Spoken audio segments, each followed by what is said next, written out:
Now playing, get ready for the family reunion from hell. From the producers of the horror classic Evil Dead comes a brand new nightmare and the scariest installment yet. After her husband's mysterious passing, a widow seeks comfort with her in-laws in their secluded cabin in the woods. But as they one by one turn into something much more sinister, she discovers that every family has its demons. Evil Dead Burn. Now playing only in theaters. Rated R. Under 17, not admitted without parent.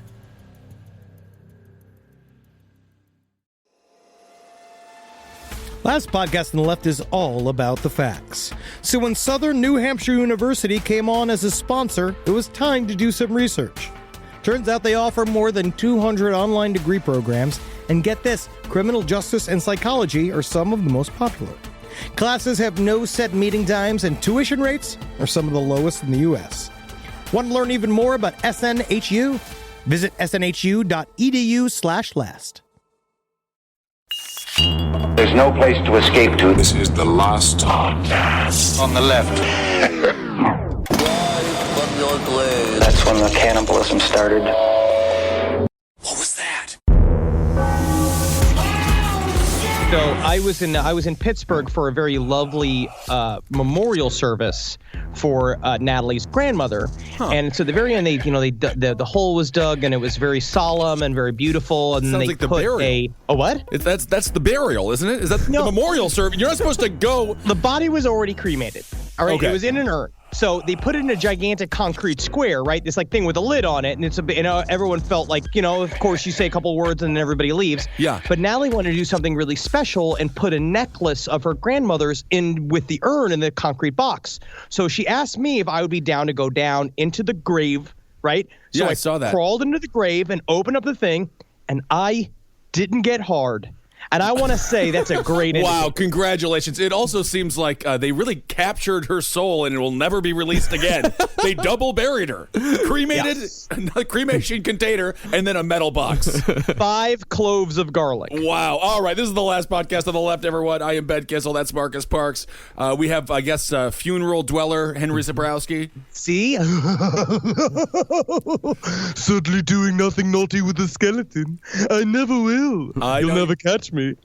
All right, well, speaking of, I don't even know what we're speaking of with all that, but we're on to Carl Panzram Part 3, and this is where the story gets a little bit more murderous and if you didn't think it could get more intense, well, believe it or not, it does. Oh, it gets much more intense and much more evil. Now, when we last left Carl, he had wrecked his yacht off the coast of Atlantic City and lost all the spoils of the 10 murders he had committed while docked off City Island in the Bronx. That's the problem with keeping all your loot on a yacht. Yep.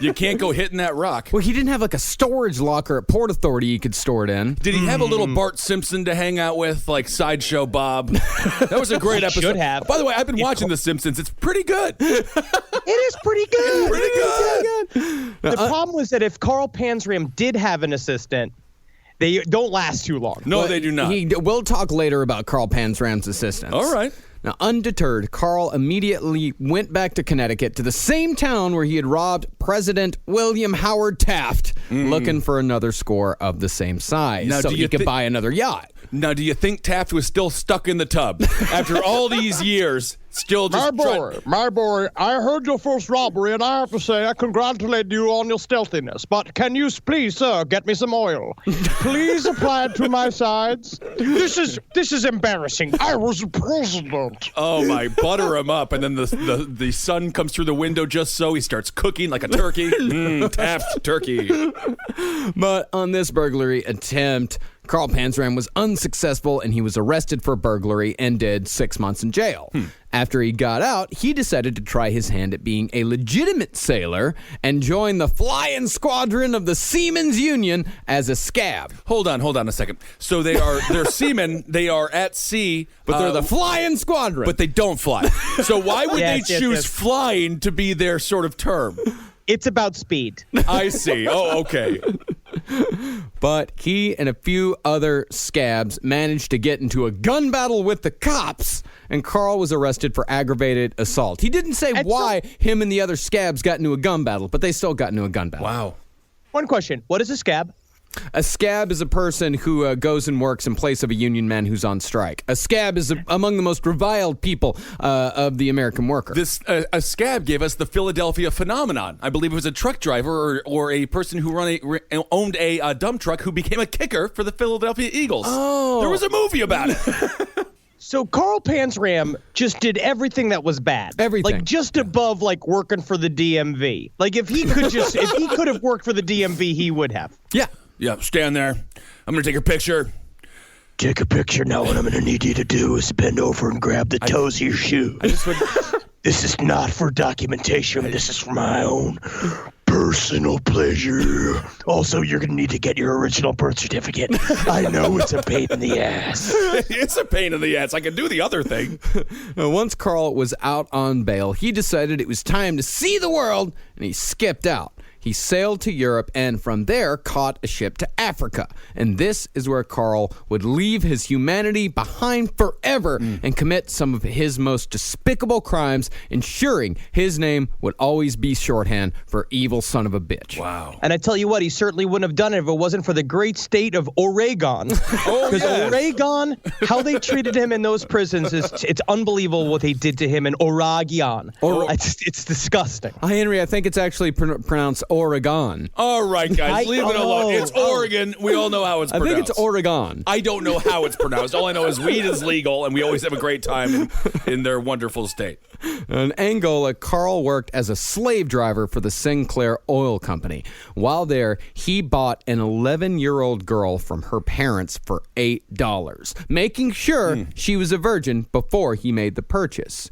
He said he took her back to his shack on the first night and back to the family shack on the second, as he said she was not, in fact, a virgin. The parents exchanged that girl for their younger daughter, an 8-year-old. Carl said he took her back to his shack and thought that maybe she was a virgin, but it didn't look like it to him. Now, personally, I think this whole thing was Carl in the most evil way possible because he was still a little gun-shy from the Denver gonorrhea incident. I think he was trying to prove that he wasn't gay. I'll show you how gay I'm not.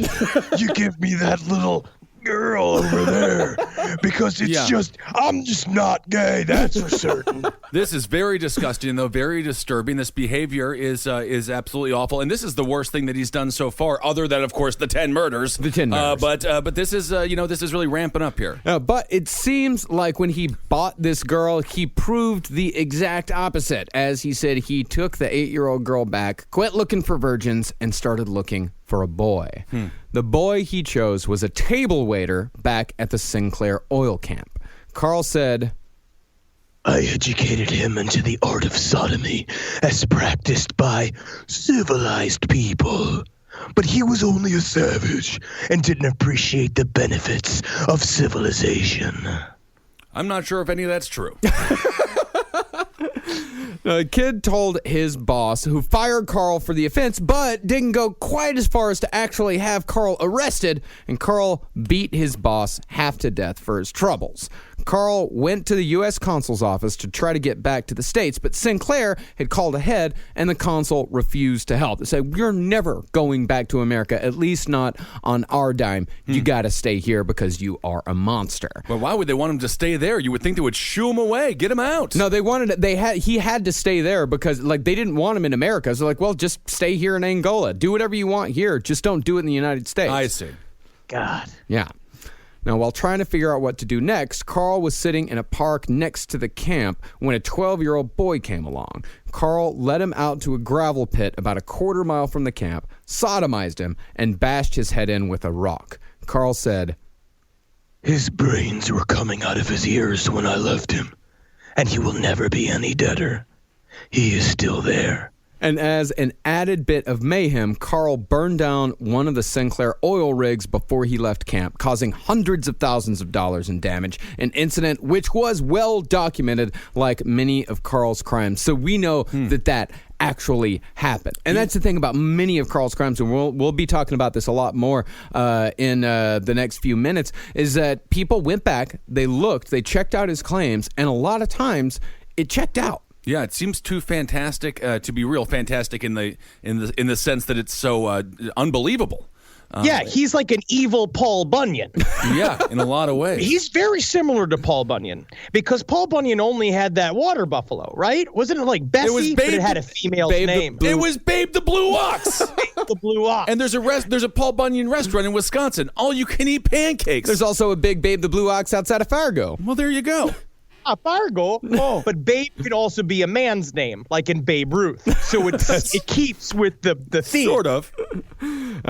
From that oil camp, Carl bought a ticket down to the coast to Libido Bay and hired a canoe with a crew of 6 locals to ostensibly go hunting for crocodiles on the river. But when the crew had their backs turned to Carl, he shot them one by one, reloaded, and shot them again in each of their heads to make sure they were dead. He then threw the bodies overboard and let the crocodiles do the rest. It is. I gotta say, if you are an arsonist, blowing up an oil camp, that's the creme de la creme. Oh, that's what you want to do. Oh yeah, that's like Trash Can Man level stuff. Yeah. Wow. Yeah, that's so much fun. You get to watch it all explode. Yeah, well, I think that's what he wanted to do. Yeah. Now, when Carl wrote about all this in his autobiography, like I said, he gave very specific instructions on how to at least partly verify that these murders happened. But by the time his journals became public in the 1970s, it was too far in the past to truly look into these specific murders. But there was a picture in the Saturday Evening Post of a man in Angola driving workers the same way Carl said he had driven them, taken during the time that Carl said he was there, although the picture was taken too far away to make a positive ID. We got to start cutting open these alligators. Check them out. Always cut open an alligator. Yeah. Carl traveled from Africa to Portugal, where he tried to get passage back to America from the U.S. consul there, but Carl's reputation was so horrible that word of him had traveled all the way to Portugal from Africa. And this was in the 20s. The only kind of news that traveled fast was bad news, and Carl was, without a doubt, bad news. And carrier pigeons. They do Man, that. he's like that bad to the bone guy. George Thorogood? George the musician?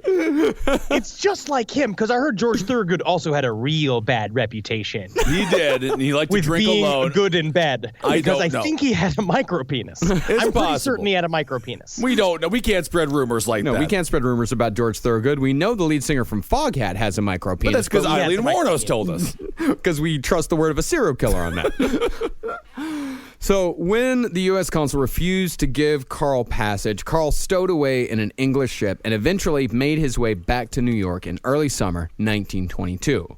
Yeah, hometown boy, nice to have him back in town. Hey, get yourself soft pretzel, forget about it. What you doing to that kid? Yeah, is that what that song, The Boys Are Back in Town, is all about? Carl Panzram coming home? Technically, if that was about Carl Panzram, it'd be called The Boys Are Running Away from Yeah, Town. that'd be very true. By July, Carl had murdered another boy, this time in Salem, Massachusetts. He was a 12-year-old named Henry McMahon. So Carl beat that boy to death with a rock after sodomizing him. And Carl said he left the boy there with his brains coming out of his ears. And while Panzram would never go on trial for this murder, when he confessed to it years later, cops in Salem said that the details Carl gave matched up with the facts they had on hand, and locals fingered Carl as the guy they had last seen the boy with. I don't think we They should use... not be fingering. Yeah, Carl. I was gonna. Why would we say fingered? It's an old. I know, but it's like a 1920 like fingering. They fingered me. I know, but in this case, Carl's like, "But will you? Will you actually do it?" If you finger Carl, good luck getting the finger back. Yeah, no kidding. Talk about a trap. Now, after the murder, Carl, acting as a yegg, picked up a boy named George. Now, with George in tow, Carl shot and killed a man who had tried to steal a yacht that Carl had just stolen in Rhode Island using a gun that Carl had stolen from the New Haven police commissioner's yacht. Damn. Yeah, so you much love yacht yachts. time. So much yacht stuff happening. Well, he loves yachts and he loves killing people with guns that he's stolen from authority figures. He just gets off on it just that much more. That like little bit of extra fuck you to society. Now, after the murder, George decided that he'd had just about enough of a life of crime, and Carl let him go back home. And when George got back, he told police all about Carl's activities, and they caught up with Carl in Nyack, New York, and arrested him for sodomy, burglary, and robbery. But Carl actually beat this rap only because he made an agreement with a lawyer that the lawyer could have Carl's yacht as payment for services rendered. What is going on with the yacht? What is happening? You can get away with all these crimes if you got a yacht? Kissel, you need like 4 yachts. Yachts. You are running I need for yachts. office. You need yachts? Yachts are currency? Yachts are not currency. A place to hide your secrets? I your don't loot? know. I'm very confused by this yacht love, but that's fine. Well, back in the 20s, I mean, a yacht was a perfectly normal means of transportation. A lot of these guys didn't have cars, so they just kind of had to go from port city to port city, and a yacht was very useful. What's the difference between a yacht and a oh my God, I forget the name of the boat. A rowboat? Not a rowboat. Tugboat. No, not Tugboat. Not a tugboat. Cavalier boat. No, not never mind. A yacht's bigger. No, a yacht and a, oh my God, Houseboat? Not a house. Oh my, we could name boats. I will name, it's on the tip of my tongue. Tampoon? Lampoon? Pontoon. Pontoon boat. You can't live on a pontoon boat. You can live on a Yeah, pontoon you boat. idiot. What are you talking boat about? moron? No, you can't live on a pontoon boat. A pontoon boat is just it's just a big table that floats. Pontoon's a fun word, though. Technically, my uncle lived on a pontoon boat, Thank but you. it was against his will, and it was in Vietnam. Well, Yeah, I mean, you're just living on a piece of wood in a tent on a river. pontoon A boat. yacht is about attitude. I It's guess. about, this is my yacht, y'all. You have to add y'all to it. Uh-huh. Take your shoes off when you get on my yacht. Yes, that is a dead sailor. But Carl, he beat the rap. He gave the yacht, he beat the rap, he got out of there, but when the lawyer went to register the boat, it came up as stolen. Oh, and the shocking. original owner came back from Providence and took it back. I got pans rammed again. Should have just let him sodomize me. At least I would have gotten a result from it. He got pants rammed indeed. A few days after Carl's release in August of 1923, Carl went back to New Haven, Connecticut, and found another boy. But this one, he gagged with a handkerchief before strangling him with his own belt. And this one, Carl said he, quote, enjoyed most, and details of his confession, again, matched up with details the New Haven police had on record. But it wouldn't be the murders that Carl was arrested for. The night after the belt murder, Carl was caught robbing an office in Larchmont, New York, and was sentenced to 5 years in prison after being free for half a decade, robbing, raping, and killing as he pleased. Well, I think it's good they arrested him. I'm just gonna throw that out there. At some point, they're gonna have to arrest him for all these murders, right?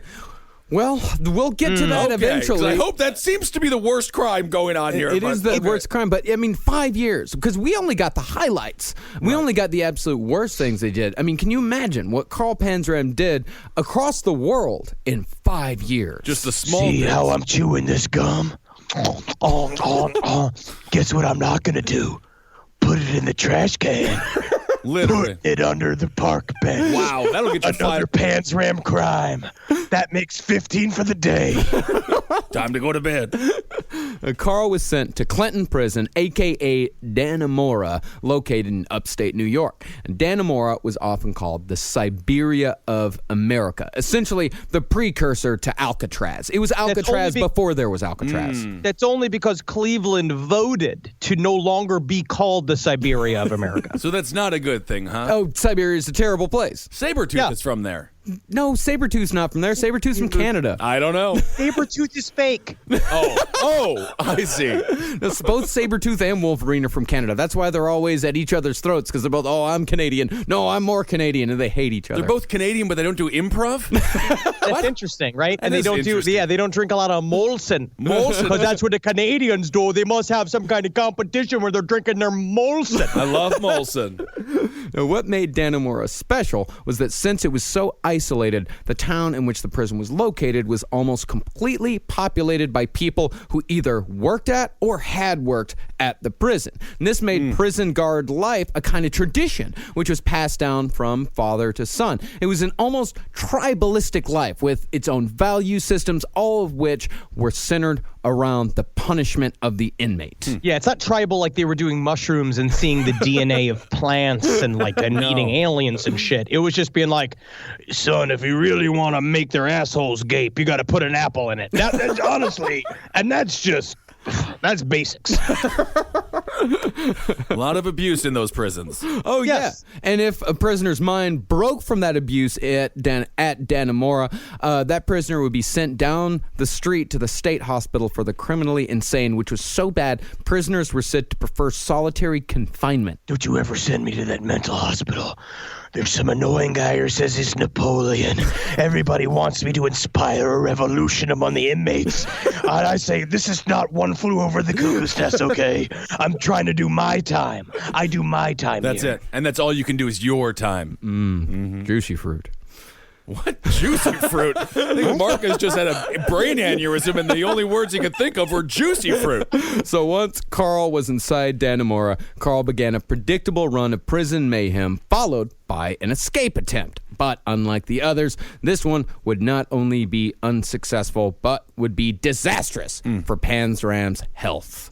When they said one of the most interesting things about Dannemora is that it had 30-foot walls. It was just it looked crazy. It looked like the prison from Batman Begins. It's very, very intense, but also the walls extended 30 feet below ground, so they couldn't tunnel out from like a laundry room, because it's of course a very classic escape attempt. So Panzram somehow, without the guard seeing him, built an entire ladder made out of gardening equipment. This is how clever he was, because I'm in a sound booth that's just a blanket over my laptop. And this is as creative as I get. Right. It does seem strange they allowed him to have gardening equipment in his room. Not a lot of grass. And you would wonder if he needs it. No, he was out in the yard. He was out in the yard. Okay. Yeah. I see. This all happened out in the yard. Okay. And that's what these guys do. Don't mind me. I can't whistle. Certainly not building a ladder. Hey, That's for goddamn sure. Carl, you building a ladder, Carl? Yeah. Yeah. Hey, I think you dropped a quarter. Oh, did I? So Carl tried scaling the wall using his homemade ladder, but of course it broke, and Carl fell 30 feet down to a concrete slab, breaking both his ankles, both his legs, fracturing his spine, and, in his words, rupturing himself. Not good. I honestly think, does rupturing yourself, in my mind, its asshole fell out of his butt, right? No, I don't. You mean like that's a prolapse? I think maybe his lungs or something got punctured. I think or it's like a hernia type of thing. Ooh, You get It seems like it's a nut and butt centered injury. yeah. I mean, it could. Are you the most medical thing you've ever said? Thank you.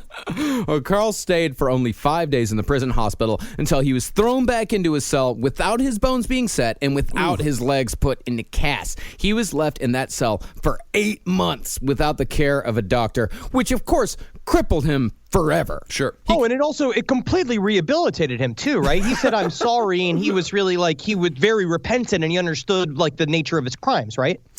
No, I don't think so. I'm going to say, though, it is good that he's a little bit weaker. It seems like he didn't really do anything good when he was at full strength. So we'll see what exactly fight. that did to him. Yeah, we're going to find out about that. I have a whole theory about this time period.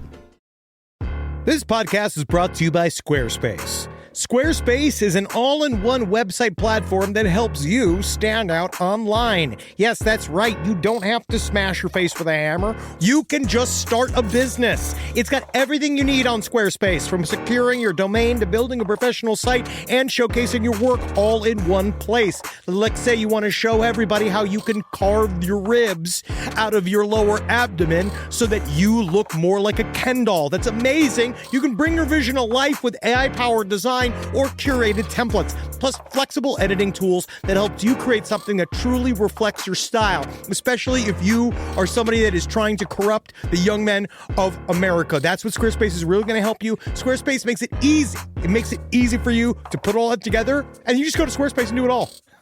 Thanks, Braden. Head to squarespace.com/left for a free trial. And when you're ready to launch, use offer code LEFT to save 10% off your first purchase of a website or domain. Hey there, everybody. Is your cell phone bill too much money? Are you getting that bill and you're like, hey, what is this? I can't believe for what? For 5G? Are you crazy right now? $100? I don't even barely got any bars when I'm just sitting in my living room, okay? You don't have to deal with that anymore. Are you ready for this? $15 a month. That's right, $15 a month on Mint Mobile. Yeah, baby. Get their wireless plan because they're just sitting there on the T-Mobile 5G network, and it's just $15. Your whole life, you're just paying all this money every month. You're like, why? Where's it going? It's going to these phone companies that are robbing you. So go to Mint Mobile. Let them help you talk to your mom. So get your new wireless plan for just $15 a month.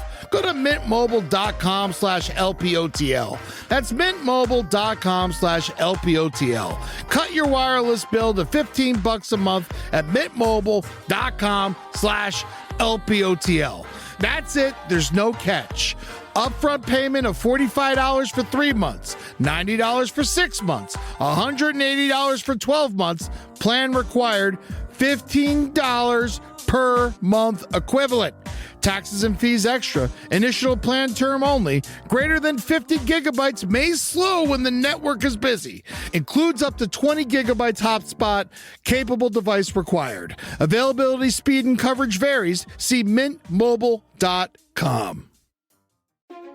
It's obvious we love true crime, but it does make us feel a little paranoid about what's out there, as it should. And that's why it's so important to get a home security system that gives you peace of mind. With SimpliSafe, you can stop crimes before they even start using their AI-powered cameras to identify threats on your property and alert US-based live agents to take action. Like arriving in a helicopter in the night, coming down from the helicopter, zipping down and breaking through the windows with their big axes, and going through the house, ripping through the walls, finding the criminals. It's easy to do. SimpliSafe has been a game changer for us. And the best part, there's no long-term contract. We've used it since the very early days of SimpliSafe here at LPN, and it keeps us safe, doesn't it? It keeps all of our thoughts inside the building. Then there's the ones we let out because they have to go out because that's a part of it. But SimpliSafe keeps the other thoughts safe. And for that, we say thank you, SimpliSafe. And we want you to experience the same peace of mind as we, which is why we've partnered with SimpliSafe to offer an exclusive discount to all of our listeners. Right now, you can get 50% off your new system by visiting simplisafe.com/LPOTL. That's half off at simplisafe.com/LPOTL. There's no safe like SimpliSafe.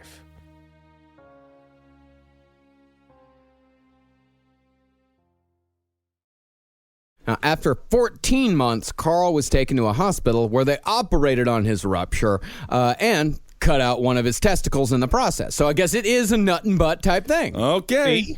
You were right.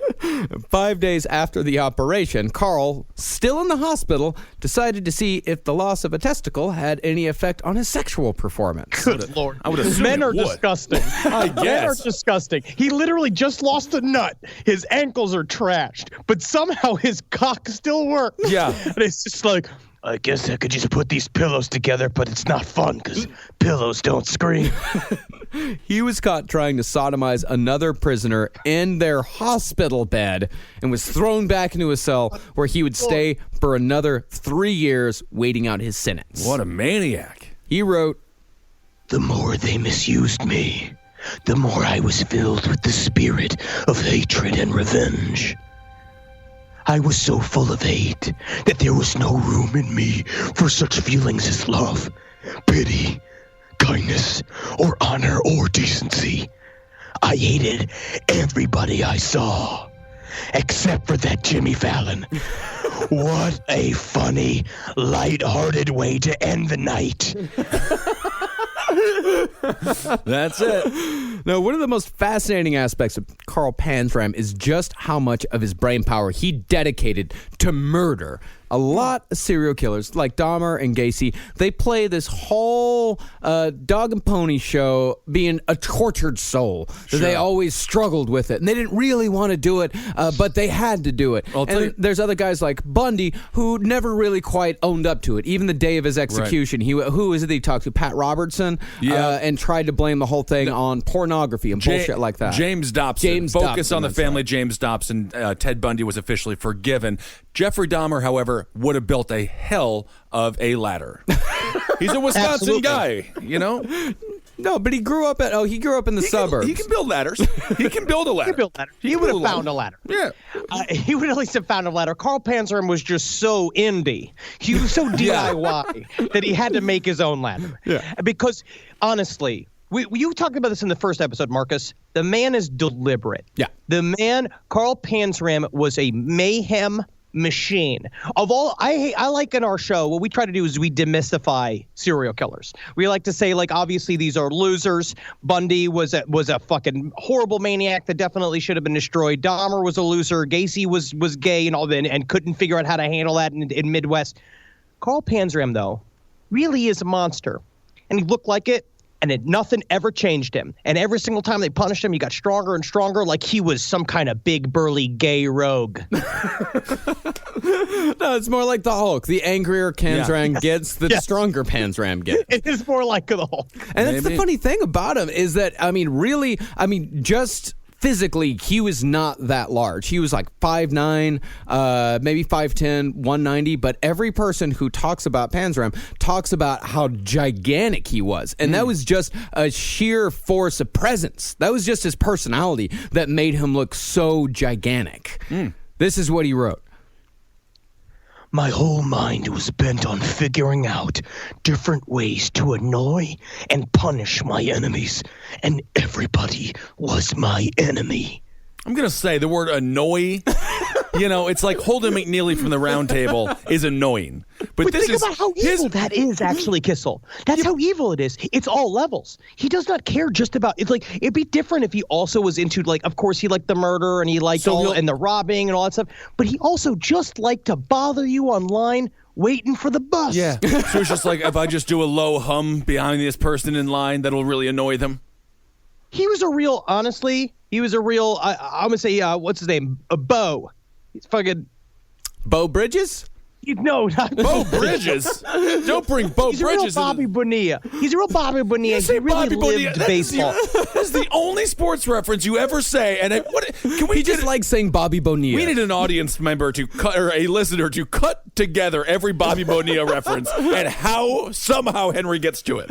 Well, I think baseball lived it. Well, I think another part of that is like him annoying people. Is you see this here in the city all the time, where you see people that are out in public and they are outwardly annoying because they want somebody to say something to them. Because once somebody says something to them, then they have a reason to react. Right. All of a sudden, it's not their fault anymore. It's not their fault that they beat the shit out of somebody. They beat the shit out of somebody because they said something to them. Right. So it's all just a justification thing. Mm-hmm. But Marcus, isn't this just a cry for help? No, it's not a cry for. I don't think he cries. No, fuck it just off. seems like There is no crying for help with Carl Panzram. He had a thorn in his paw, Marcus. He did not have a thorn in his paw. He had a chance for redemption, and he had many chances for redemption, and he absolutely blew it. If only he would have just stayed the flag boy in Oregon, then he would have been fantastic. What a great flag boy he would have been. An Oregon flag boy is what it would have been perfect for him. Just big and burly, waving that flag, and then he could have had all the sex with men that he wanted because the flags. Who doesn't love a good flag? In an extensive letter to Lesser, and this is talking about how much Panzram thought about murder. Panzram wrote about the plans for mass murder he concocted in Dannemora while he was sitting there waiting for his bones to knit back together. Plans he very well could have carried out had he not been so devastatingly injured from the fall. Now remember this. This is 8 months of solitary. They put him in alone. His legs do not work. His spine is all fucked up. He's laying in a cot, staring at the ceiling, thinking of terrorist acts. Yeah. That's nuts. This man is very patient. A lot of time to think. Not a lot of options either. No. Now, the first plan started with a few robberies to gather up money for dynamite, formaldehyde, and a few hundred pounds of sulfur. Carl would then go to a railroad tunnel between Myersdale, Pennsylvania, and Cumberland, Maryland, a location he had already picked out. He had it in mind. Once there, he would lay a contact bomb on the tracks in the middle of the tunnel next to the large glass containers full of formaldehyde along with the hundreds of pounds of sulfur. And when the passenger train hit the bomb the bomb would explode, trapping the train and filling the tunnel with deadly gas, killing everyone aboard the train within minutes. If there was only a cartoon duo that could stop him like Rocky and Bullwinkle. Maybe. This does seem like a very strange, it's like an old-timey sort of terrorism, I suppose, in a way. Carl would wait outside the tunnel and shoot anyone who would come out, and when he was sure everyone was dead, Carl would put on a gas mask and loot the corpses, going from train car to train car. And to ensure he'd have enough time, he'd also blow the bridge behind him that the train had just gone over. And if Carl carried this out, the body count would have been in the hundreds. But with the loot Carl would gain from the robbery, he planned to invest all of it in the stock market and maximize profits by starting a war between England and the United States. Thank God. I thought you were going to say he was going to buy a yacht. Finally, my lucky yacht, my 9th yacht. The 9th That's yacht. what I need. That's the luckiest one. First, as far as this is how he planned to start a war between England and America. He had actually a very reasonable plan. Sure. First, he would wait until diplomatic relations were strained, which they actually were between England and the United States in 1927. And Carl would wait until a British ship was anchored in the Hudson River in New York City. Then, dressed in a U.S. Navy uniform, Carl would affix a Navy flag to a couple of small boats, load them up with TNT, and anchor them next to the British ship. He would then light 15-minute fuses on all the TNT and conspicuously paddle away in a third boat, hoping that someone would see him in his U.S. Navy uniform. Carl's hope was that an Englishman would see either the boats or Carl in a Navy uniform and blame the United States starting a war. And if that didn't work, Carl would play it from the other side by buying a British ship and blowing up one of the locks in the Panama Canal. He had different angles for this. Double angles. And it was really close because back in the day, I mean, when you were saying it's like there was an actual real tension happening between the UK and the United States. And it's like, he could have done it. Yeah. And technically, he would have been like weirdly the most important man in American history. Carl's other plan was on a much smaller scale. This one involved half a dozen hogs and a barrel of arsenic. Carl said he would starve the hogs and present them with a mash of flour and water with the poison mixed in. This is what he wrote. They would all dive into it and fill themselves full. And in an hour or two, the poison would begin to work through their systems. Then I was going to hang them all up by their hind legs with a wash tub under them to get the slimy poison and froth and drain out of them into the wash tubs. That I would strain and dry out. And then I intended to get some clay and make 3 big clay pots, each one to fit inside the other, and each one a little harder than the next one. Then I was going to fill all 3 pots with poison. I was going to put the lot all in one and put that in the bottom of a small creek that flows into the reservoir that supplies the town and poison all their water. Lucretia Borgia used this racket on a small scale, but I figured on a few extra improvements so that I could do a better job than the Borgias done. They were pikers. They didn't kill half enough. I'm being kind of a tiger mom there, but they should have killed everybody and left this world for the only good thing in it, nature. This would be a damn fine world if man was out of it. What, he got all environmentalist there at the end? I'm still a little bit confused. Why do you have to feed it to the pigs? So you can get the... Can't you just put it together? I think he just wanted to feed pigs random poisons. I don't understand what's going on to the pigs. And now I feel like we're in an Shinrikyo case. I love the pigs. You are not appreciating the workmanship here. I just don't know. And the type of DIY energy, I know. the type of Amy Sedaris DIY energy that he is bringing to these terrorist plots. I just don't know why he included pigs. That's all I'm asking. It seems like he got a middle pig, and I'm like, I don't think you need a middle pig here, a.k.a. middleman. But in this case, the middleman is a pig, so it's a middle pig. But I just don't know why they're involved at all. Osama bin Laden did it. Osama bin Laden did it. We know that because he was a set-it-and-forget-it terrorist. Yeah, but this was a man, every inch of the way, You wanted to be in charge of every detail. I'm just a little bit confused with the pigs. I mean, it probably has something to do with the pig blood and make it go into the water. What has that been used for an explosive? I just watched the Oklahoma City documentary. No pointed pigs come up. No, this isn't explosion. This is poison. Nah. So it's poison. Yeah. All right. I think the idea is to sort of, to be an honest answer, launder the poison a little bit, where you can hide a little bit of the nature of the poison, exactly what it is, if you hide it in the pig shit, in the pig vomit. Yeah, and also the pig vomit's already got, like, all of the pig stuff is going to make people sick because they're drinking, like, rotten pig blood. Summer schedules can get busy fast with camps, vacations, sports, family time. And, every single time Carmi eats a block of dark chocolate, we got to take her to the emergency room. You know how much time that takes. All right, IXL makes it easy to keep learning part of the routine in just a few minutes a day. IXL is an award-winning online learning platform that helps kids truly understand what they're learning, whether they're building math confidence, strengthening reading and writing skills, or reviewing science concepts. From pre-K through 12th grade, IXL offers personalized, interactive learning that adapts to each child's level and pace, which is great because Carmi has been really slow in biology, and Wendy has really been struggling with American history, mostly just because she doesn't agree with the way it's being taught. So it's really important. You making an impact on your child's learning. Wendy, as soon as she gets her chicken, she is ready for all of her lessons. And Carmi just really has to eat 5 or 6 bites of liver, beef liver, chicken liver, and then she can really get down to, I'm hoping this is the year she reads To Kill a Mockingbird. So really, IXL, thank you. Make an impact on your child's learning. Get IXL now. And Last Podcast on the Left listeners can get an exclusive 20% off at IXL membership when they sign up today at IXL.com/left. Visit IXL.com/left to get the most effective learning program out there at the best price. Hey there, everybody. I want to talk to you about horticulture. Yeah. Did you know that Fast Growing Trees is America's largest and most trusted online nursery? I did it. I got trees from them. I got bushes to cover up that stinky wall that my neighbor has in my house. It looks good. It's really going nice. But last year, I got an avocado tree, and woo, doggy, she grow fast. She grow real fast. It's budding already. It's been a year. Usually it takes a little bit longer than that. You know what? I don't even know if that's true or not.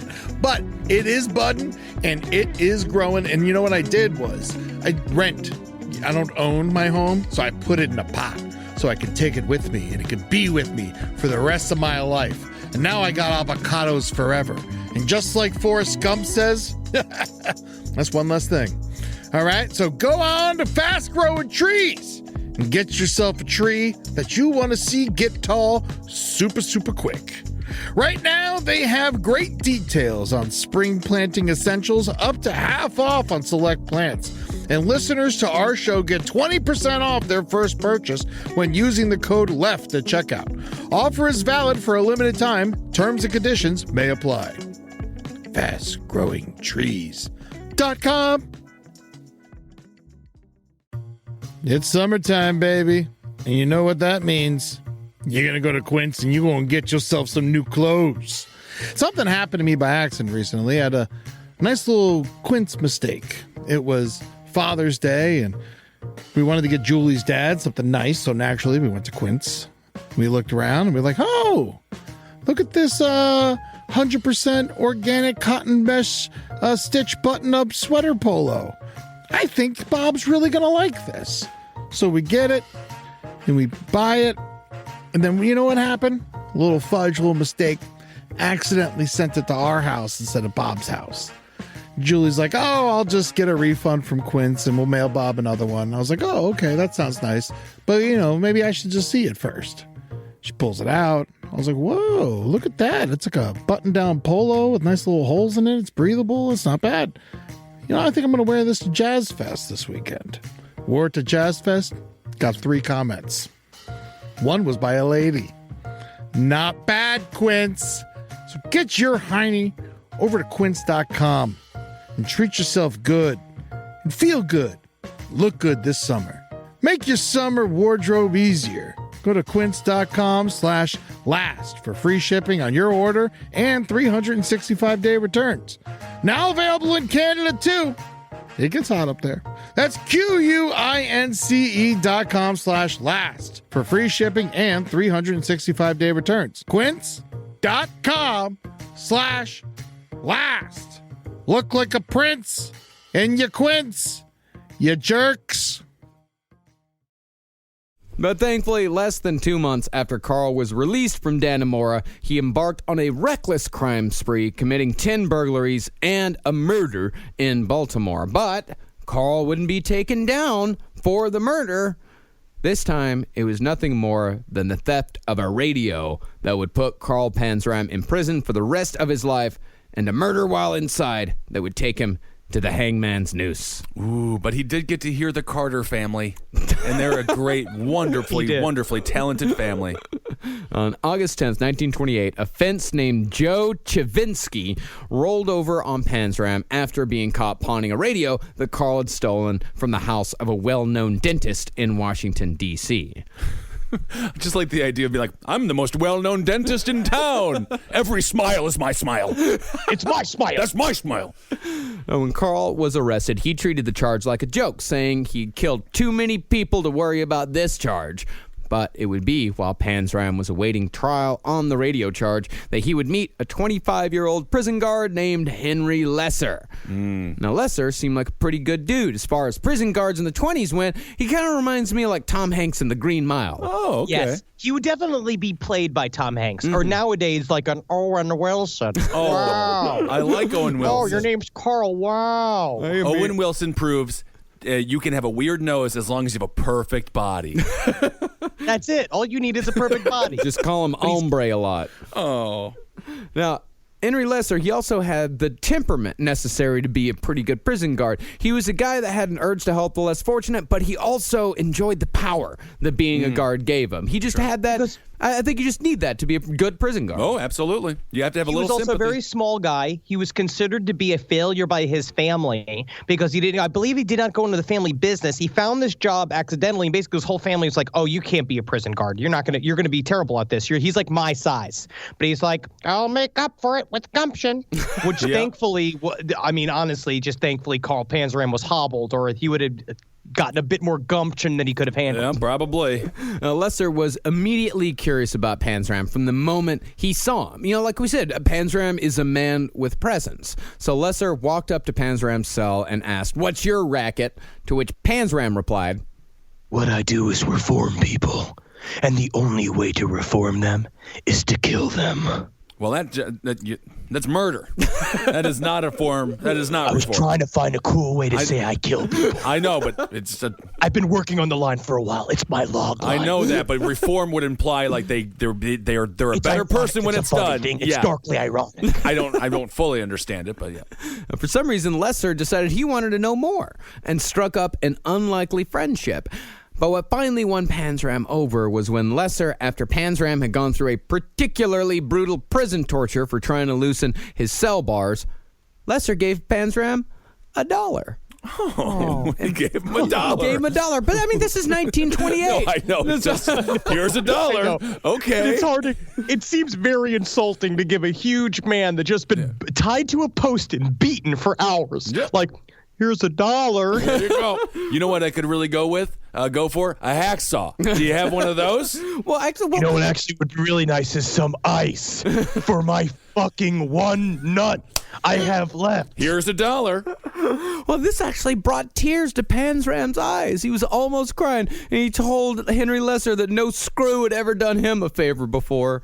And because of that, Panzram chose Henry Lesser to be the one to hear the full story of the life of Carl Panzram. Ooh. Now, I have a theory about this. I think in the end, so he confessed to all of his crimes while being heavily tortured in the basement of this prison. Now, I think what happened was that after Dannemora and he was completely crippled, and they said that his gait, the way he walked, they said it looked like he was skipping. He was very badly damaged and covered in scar tissue and in constant pain.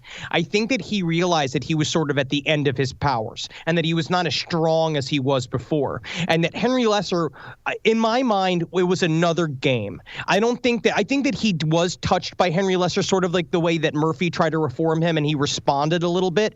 But I also think that was a long-term game, as you find out, because he eventually tried to escape again. I think that he was trying to switch it up because and basically come out and end everything because he knows that he's a sitting duck. Everybody's eyes are on him. They're waiting to challenge him as soon as he gets out of solitary, and he can't hold his weight anymore. It's time to tell his story, maybe, huh? I don't know. I think that he does have some urge to reach out because with the whole Spud Murphy thing, Spud Murphy let him out of prison dozens of times. He had dozens of chances to run away. It was just that one night that for some reason a bug got up his ass and he decided to leave that night. So I think there is a genuine urge in him to not be a total and complete monster. There just wasn't ever anybody who gave him there was nobody who actually reached out to him. Although, I don't know. He really deserve to be reached out to? That's a whole nother question. I'm going to say he's a total monster. But Henry Lesser also had his fucking agenda too, because he said that he was doing all of this from a criminology aspect. He was really interested in the minds of serial killers, and so this was great for him. Henry Lesser was like a version of us in the past, where he basically sat on a gold mine being like, I'm going to find out directly from a psychopath's mouths what a psychopath thinks. Yeah. It's interesting. So whenever Lesser could, he would smuggle a pen and paper into Panzram's cell, and Panzram would fill each paper, carefully numbering each page before leaving them between his cell bars for Henry to find the next morning. And these pages are where we get the vast majority of our information about Panzram, or at least what gave writers and researchers a roadmap to find out more. And what we have said before, honestly, mostly when you hear the writings of a serial killer, you're going to doubt it. It's obviously going to be full of shit. And there's a bunch of people that try to attack his accounts. But what we've said again and again, there's constant references to his shit is real. And that he was really spilling his guts in a way that I think that he knew that people were going to pay attention to in the future. Yep. I love the chapter that he wrote, If These Pigs Could Talk. I don't like that's what he did to those. Pigs are smarter than dogs. Yeah, we know, Ben. All right. We have to eliminate them before they evolve. Well, that is true. They are attacking your home state of Texas right now. The wild hogs. The wild hog. They just legalized hot air balloon hunting. I saw that. Yeah, I was like, we got to try. We just missed it when we were in Texas. Can you literally shoot from a fucking a hot air balloon? Isn't it not like a Looney Tunes thing where you shoot and then the basket goes backwards? Yeah. It's actually a lot easier and safer to shoot from a hot air balloon because the helicopters they were using were way too loud, and it's hard to get a good shot from a windy helicopter. But when you're on a hot air balloon, you can do it. Free game. Yeah, and you can travel all around the world in something like that. It's real nice. I could just walk around plains of Texas and get all the free hog meat that I want. Oh, you don't want to eat that. You don't want to eat that gamey shit. We used to kill those wild hogs, and then someone would serve them up at parties, and everyone would just grab big hunks of meat with their bare hands. That sounds fantastic. Well, now, Marcus, you just sold it. I thought it was stringier than that. Anyway. Oh, it's extremely stringy. I mean, it's awful shit, but, it's good. I'll try anything once. Now, while all this is going on between Lesser and Panzram was starting to gain some attention. During one of his torture sessions, Carl had confessed to the murders of the three boys in Philadelphia, New Haven, and Salem, and like we said, the details were all checking out. So when Carl went on trial for the radio theft, a crowd was gathered, and Panzram took the opportunity to say a few words for himself in open court. Now, the way these words are formulated, you're going to say that he understood the gravity of having everybody's attention, and he was trying to cement his place in history. Yeah. You people got me here charged with housebreaking and larceny. I am guilty. I broke in and I stole. What I didn't steal, I smashed. If the owner had come in, I would have knocked his brains out. There's something else you ought to know. While you were trying me here, I was trying all of you too. I found you guilty. Some of you I've executed. If I live, I'll execute some more of you. I hate the whole human race. You think I'm playing crazy, don't you? I'm not. I know right from wrong. No delusions. I don't hear anything you don't hear. My conscience doesn't bother me. I have no conscience. I believe the whole human race should be exterminated. I'll do my best to do it every chance I get. Now I've done my duty. You do yours. I am the Batman. You get the feeling his defense attorney is just like, stop, cut it out. Oh, my goodness. Hey, just don't. Carl. That's going to make the case more difficult. And for that little speech, Carl Panzram was sentenced to 25 years at the federal penitentiary in Leavenworth, Kansas, the same prison he had served time in after the Army when he was a teenager. After the verdict was read, Lesser went to Carl's cell to do a routine bar check on the windows, as Carl had gained a reputation for using his immense strength to loosen the bars. Lesser walked in and turned his back on Carl while he was doing the inspection. Carl walked up behind him and said, "You're brave, but don't ever do that again. Turning your back on me like that." And Lesser replied by saying that there was nothing brave about it because he and Carl were buddies. But Carl said, "Yes, you are the one man in the world I don't want to kill. But I'm so erratic, I'm liable to do anything. Like fall in love." Oh, my love, my darling. As they kiss. You need to stay for the entire song. I got to go check other rooms. You know, this isn't the only cell I have to monitor. Hello. All right. Overtime. I'll sit here. And time.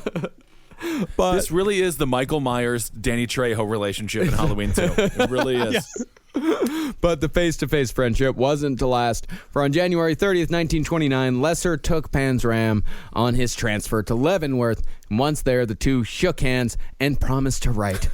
And write they did. Oh, this is such a weird story at this point. Panzram's letters to Lesser are worlds apart from the biography Panzram had written while housed in the Washington, D.C. jail. He talked about the articles he enjoyed reading, his favorite philosophers, he loved Kant and Nietzsche, and his opinion that Lesser should get out of the prison racket. It's really funny. He got into Kant and Nietzsche. It's like the same as the people like that were in the Gamergate theory. It's like the same. It's all the same guys. Yeah. But he used to get piles and piles of philosophy books and struggle to read them. Like he would take them and desperately try to. It's very interesting imagining other people watching him through. I also think that Henry Lesser was just not his type. In the end, it's just why he didn't go at him. Well, Panzram even gave Lesser business ideas, such as Panzram's admittedly good idea to invest in the dehydration of foodstuffs as a means of transportation. Oh, that's good. And then it could be lesser is more, which would be a good slogan because you have dehydrated food, which it looks lesser, but in reality, it's more. Wow. But I don't think he took it. This is what Panzram wrote about that. If you have done as I told you to do, to get from the Department of Agriculture some treatises and papers of the subject of dehydration of fruits and vegetables, then all you will need to do is go to the nearest grocery store and buy a quarter's worth of ripe bananas. Write that down. That's all you need. Dehydrate them until they're thoroughly dry, and then you grind the result into a fine flour. It's nice. Bam, kick it up a notch. Then you eat it. You will find it is very good. I have done this myself, and I know. Did you ever eat oatmeal with chopped up bananas in it? That's something pretty good to eat, but it's also much better when it's as fixed up as suggested by Carl Panzram, 31614, taking you to Flavortown. I know, he's like the Guy Fieri of prisoners, but he can't roll out anywhere, and that's really sad. Although it would be funny if he was, I'm rolling out, but he's on a yacht. And when Lesser wouldn't write back soon enough for Panzram's liking, Carl would play the part almost that of a wounded lover. Oh. I received your last letter July 29th. This is my third letter since then. What's the matter? Don't you get all of my letters, or don't you care to answer them? If you don't want to write to me, just say so, and I'll not bother anymore. I saw what you did. You left me on red. I see the 3 dots. What are you trying to say? I just say what you want to say. Let the words fall out. Honestly, I want to see you be brave. Carl, I just don't think it's working out with us. You're imprisoned in your just don't like all the rest. Carl, you're just a serial killer, and I have a life to live. I met a woman. I am a man with needs. I am a man saying yes to his sexuality. You have to jump into it with just I'm in love with a woman. You. But it wasn't all bananas and bitching for Carl Panzram at Leavenworth. On Carl's first day, when he was taken in for processing, he told the officer in charge, I'll kill the first man who bothers me. And 6 months later, Panzram would make good on the killing threat. Upon arrival at Leavenworth, Carl was assigned duty in the laundry room, which was overseen by a hard-ass KKK leader named Robert Warnke, whom Panzram absolutely despised. Well, hey, if nothing sticks to Teflon, well, how do you get Teflon on there? Airport? Wow. Well, why would this guy bother Panzram? I mean, he knew it wasn't going to turn out right. Well, Carl said in open court. He told Henry Lesser. He said it on the transfer there. He told the deputy chief. He told the guy who brought him in again and again and again and again. I'm going to kill the first man who bothers me. Don't bother him. So, don't bother him. He was setting it up because the actual relationship in jail is someone is going to bother you. Of course. It is going to happen. At some point, somebody's going to cross you. So he was just telling everybody, I'm going to do it. And you're all – because at this point also, I think that there was a gigantic – you're going to see the sentiment in jail was that he was full of shit. Mm-hmm. That the people thought that his stories were full of shit, that he was just some kind of like guy who was like trying to get attention in jail because he was getting a bunch of extra attention because he was basically getting hauled in to do all these different confessions and all the shit. Mm-hmm. So he's got to put his money where his mouth is. Yeah. Well, there was really just one guy who thought he was full of shit, and that was like one guy that was in solitary confinement with him. All the rest of the guys were absolutely terrified of him, even after he was crippled. I mean, this guy, that's how much power this guy had and how much he exuded and just how terrifying he really was. How much of a monster he was. You think about Hank Hill's dad in King of the Hill. He didn't even have legs and he was scary. It's like Stephen Hawking, who only got smarter when they put him in the chair. Yes, that's very true. So after a few months of being a good boy, Panzram started laundering a few extra handkerchiefs for some pocket change for the prison canteen. Oh. Now, Warnke soon caught Carl and busted him down to third grade status, which was just as bad in Leavenworth as it was the first time Carl was there. Third grade prisoners were sent to solitary confinement, were placed under strict silence rules, couldn't receive mail, couldn't use the commissary, and weren't even allowed to watch the monthly prison movie. Oh, that's so sad. And for busting him down, Panzram swore to kill Warnke, as Warnke had indeed bothered him. Now, usually, when a prisoner was busted to third grade, the prisoner would be reassigned from the person who busted him down to avoid the inevitable revenge. Well, now, what kind of movies are we talking here? Like Flappers and Bow Ties? Like, what's the name of the films back in this era? This is your. We're not into the talkies yet, are we? No, 1928 was the year Steamboat Willie came out. Hey, the first Mickey Mouse cartoon. I bet you he would have liked it better if it was about a yacht. Who needs all this steam?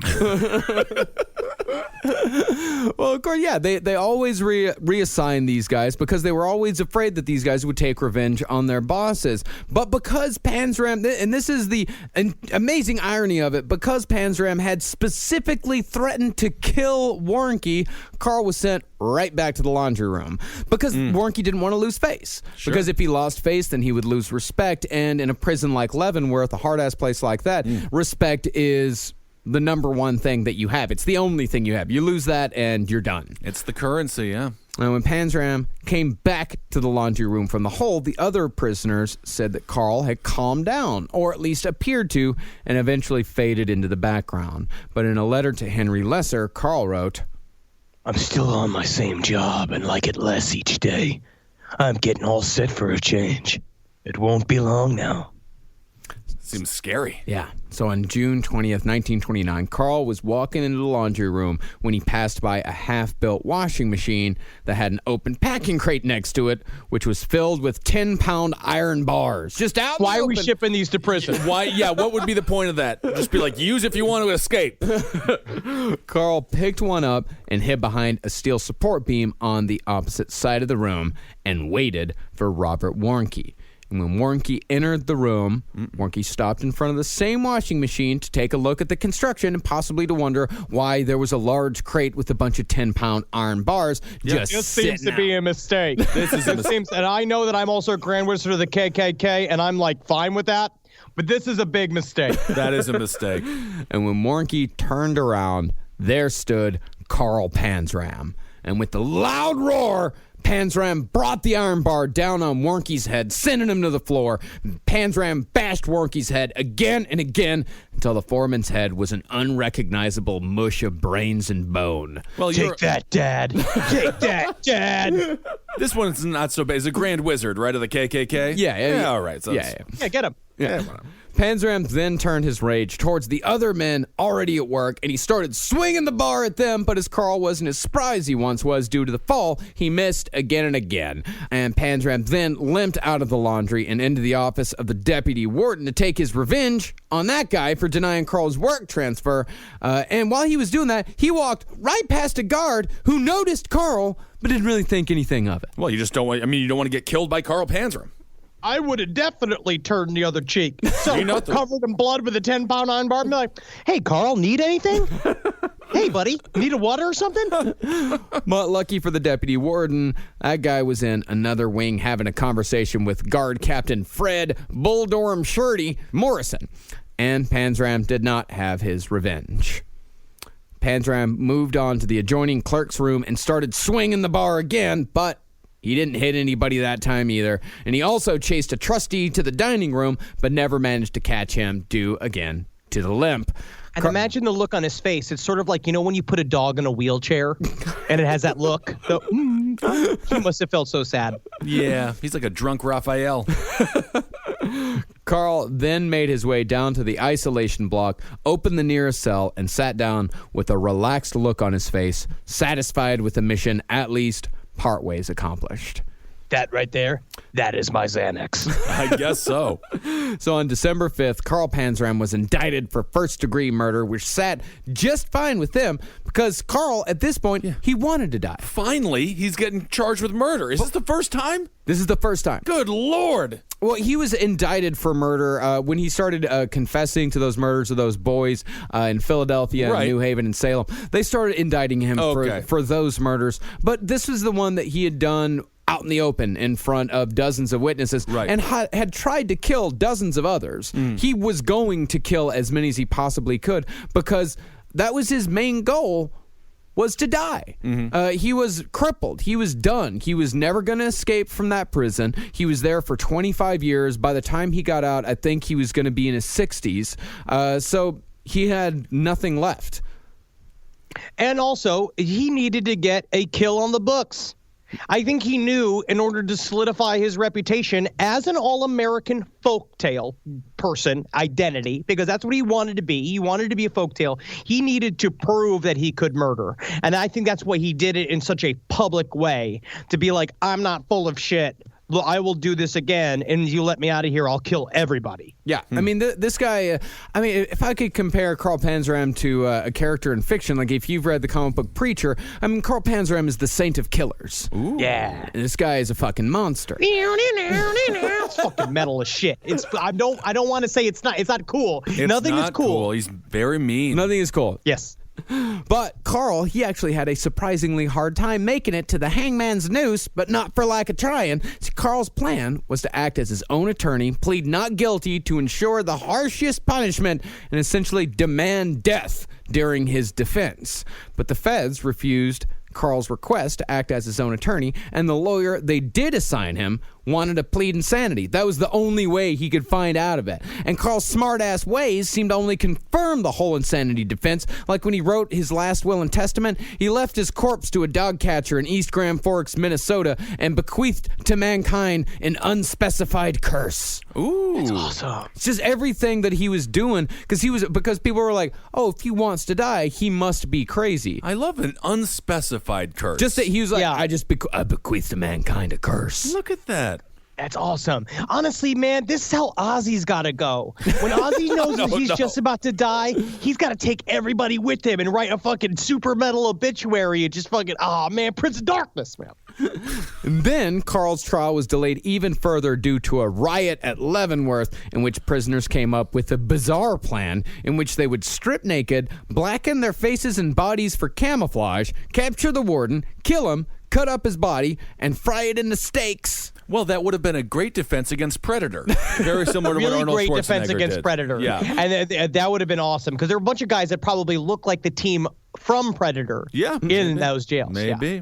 No, they only got as far as the naked and blackened part, though, as by the time they were... That's the worst two parts. No, that's the funnest That's two the parts. fun. You I kinda don't giggle. know. Everyone's kind of uncomfortable and giggling a little bit. And you're like, It's like we're being naughty. We're being really No, it naughty. is right naughty. Yeah, and by the time they were done with all that business, the warden was well out of reach, and the riot was eventually quelled. hey, tell me, wait, Carson, can you see me? Can you see me? Yeah, I can see you. You're just there all covered in, what is that? Oh, man, did you cover yourself in shit? Oh, that's horrible. Yeah, it was the only black thing I could find. I haven't been eating well. They say that my black shit means that I'm bleeding internally, but, c'est la vie. All right. But Carl's biggest obstacle was the fact that capital punishment was, at that time, illegal in Kansas, where Leavenworth was located. However, since the prison was on federal land, the murder was a federal case, so the death penalty was on the table. USA, USA, USA, USA. But that didn't stop local death penalty opponents from coming to Carl's aid, very much against his will. When Carl found out that advocates were trying to get his death sentence overturned, Carl wrote them an extensive point-by-point letter on why he should be allowed to die and why they should leave the whole business alone. And the conclusion to this letter contains some of Carl's best-known lines. And really, with these lines, that was really all I knew about Carl Panzram before we started this series. This is him writing to his advocates concerning their attempts to save his life. Oh, dear, look, with that dear young Carl Panzram, he sent us a letter.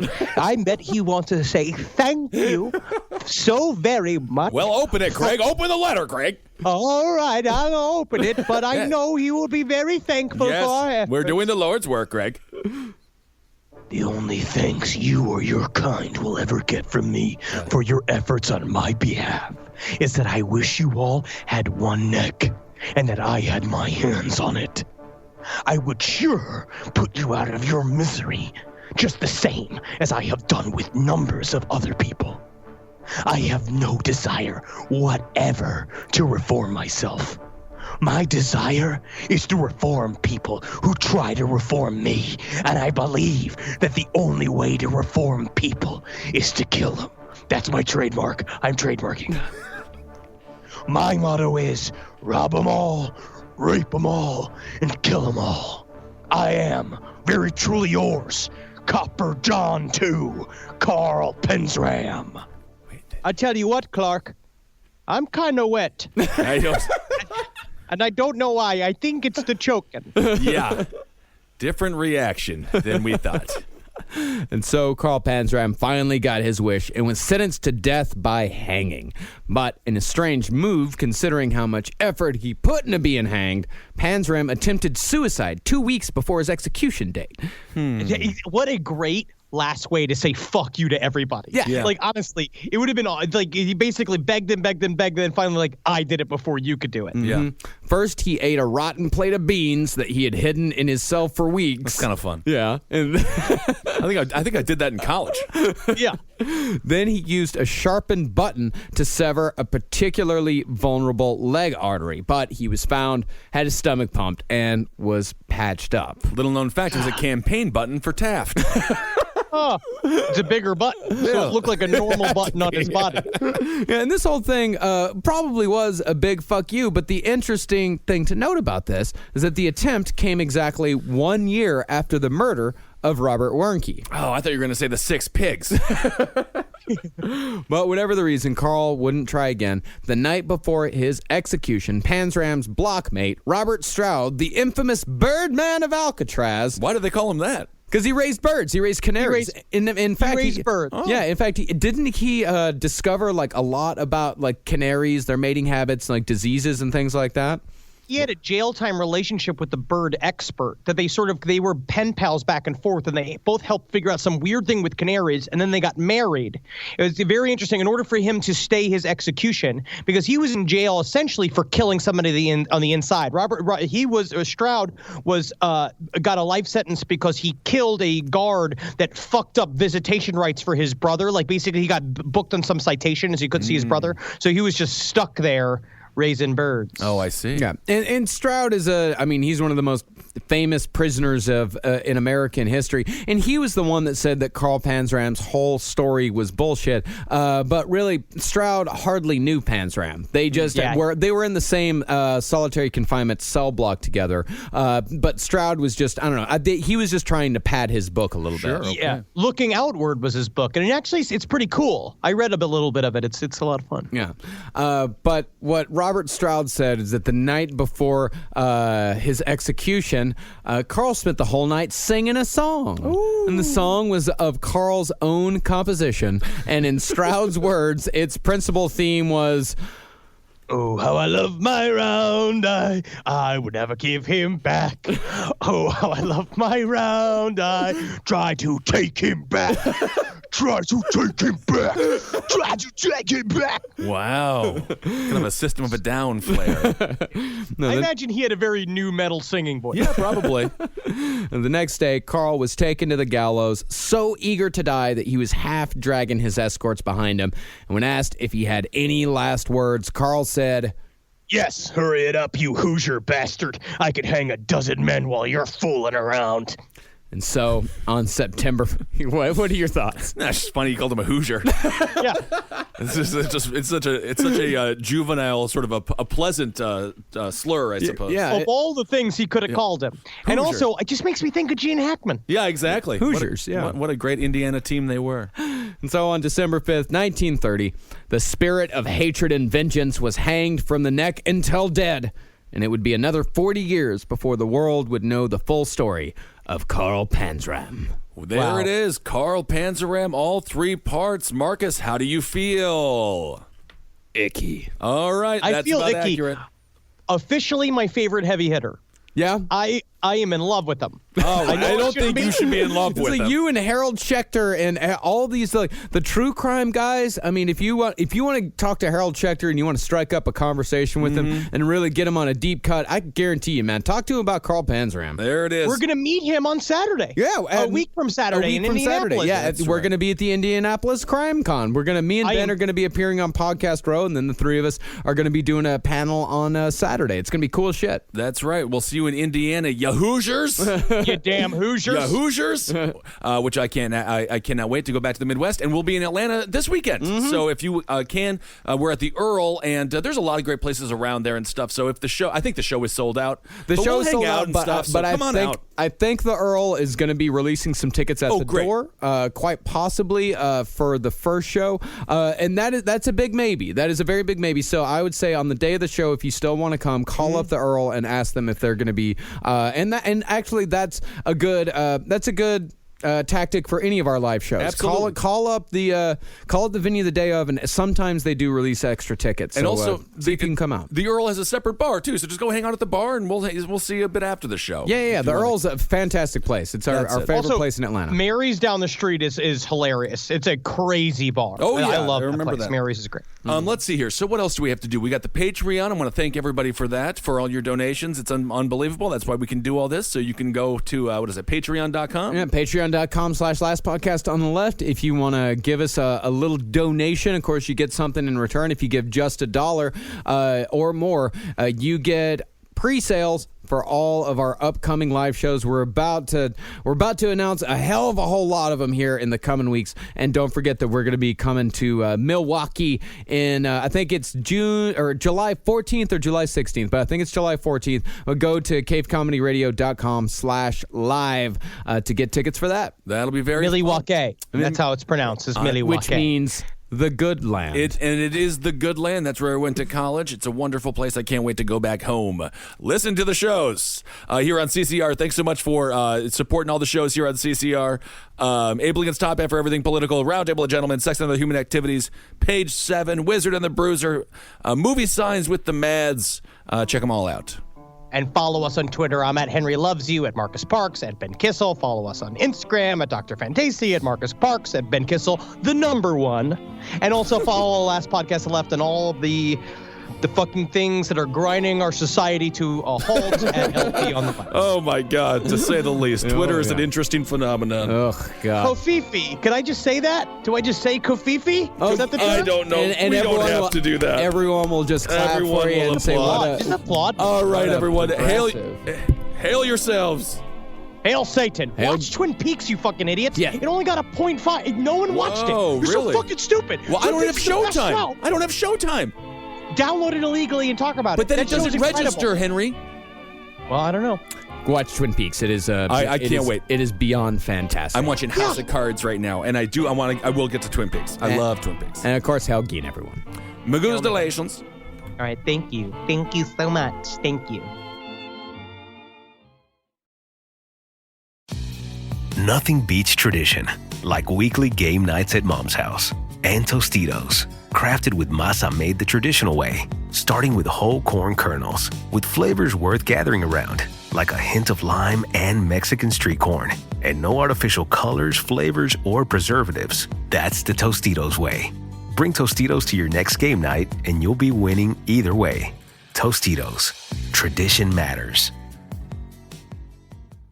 Everyone's talking about protein lately, but how do you actually get enough of it? Muscle Milk. Muscle Milk has a great tasting new formula with no artificial sweeteners, flavors, or added colors. It's high quality, complete protein designed to support healthy muscles with fewer ingredients than the previous formula and 26 to 42 grams of protein. For when you're stuck in meetings or need a post-workout recovery. Available in chocolate, vanilla cream, cookies and cream, and strawberries and cream. Try the new great tasting Muscle Milk today. Available in stores nationwide. Muscle Milk. Protein for all.